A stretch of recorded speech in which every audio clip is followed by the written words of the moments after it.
which is called exact, we consider the function f(x,y) as a function of the two variables. If the function is continuous and differentiable, we should be able to find the partial derivative with respect to x, partial derivative with respect to y, and also the mixed partial derivative.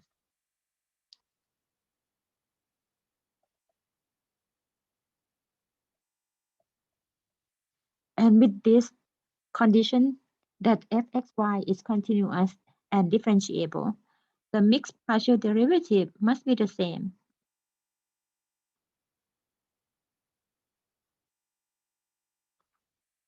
Or we use a notation like f(yx) equals f(xy).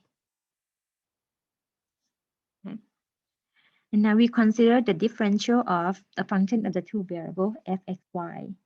To find the differential of f(x,y) is the partial derivative of the f with respect to x times dx plus the partial derivative of the f with respect to y times dy.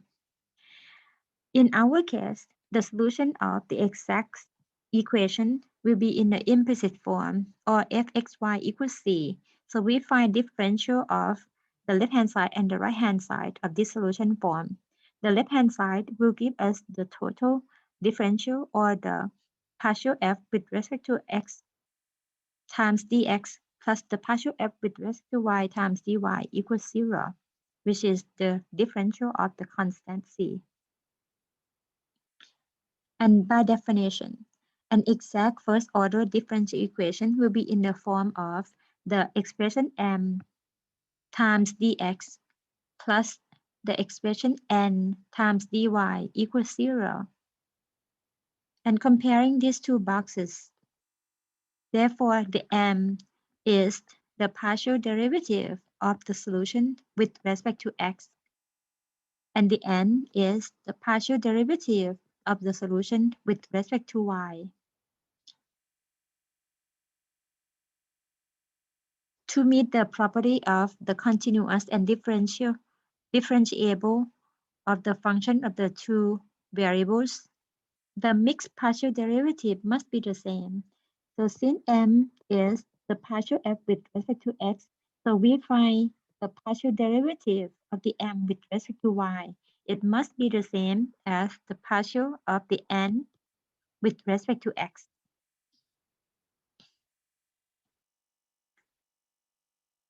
In summary, the exact first-order differential equation is of the form mxy times dx plus nxy times dy equals 0, where m is the partial derivative of the solution with respect to x, and n is the partial derivative of the solution with respect to y.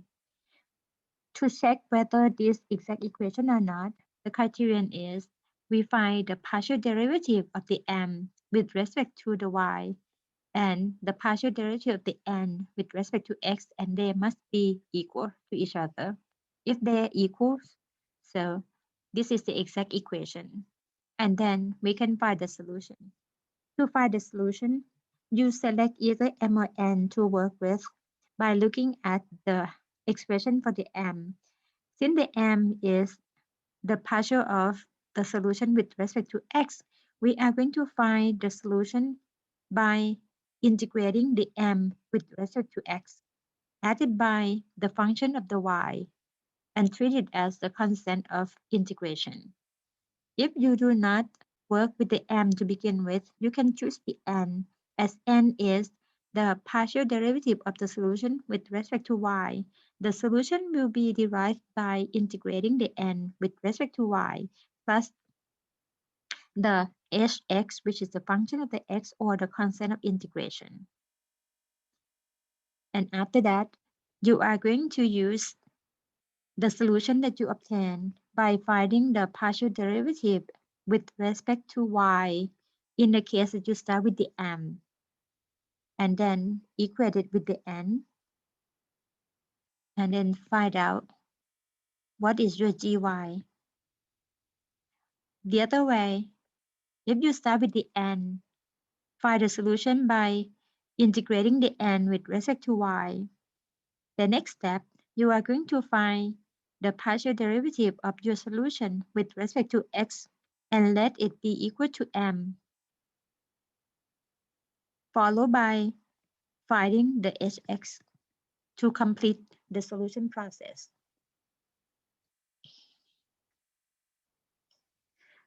The first example, determine whether the given differential equation is exact. If exact, solve it. Our problem is in the form of the m times dx plus n times dy. Next, we're going to check whether it's exact or not by finding the partial m with respect to y, or partial derivative with respect to y of x squared plus 2xy minus y squared. In this case, we're going to treat x as a constant. So we will get the 2 times y, we'll get 2x minus 2y. Sorry. And next, we find the partial n with respect to x, or the partial derivative with respect to x of y squared minus 2xy minus x squared. In this case, we treat y as a constant, so we will get negative 2y minus 2x. As you see, the partial m with respect to y is not equal to the partial n with respect to x. Therefore, this differential equation is not exact.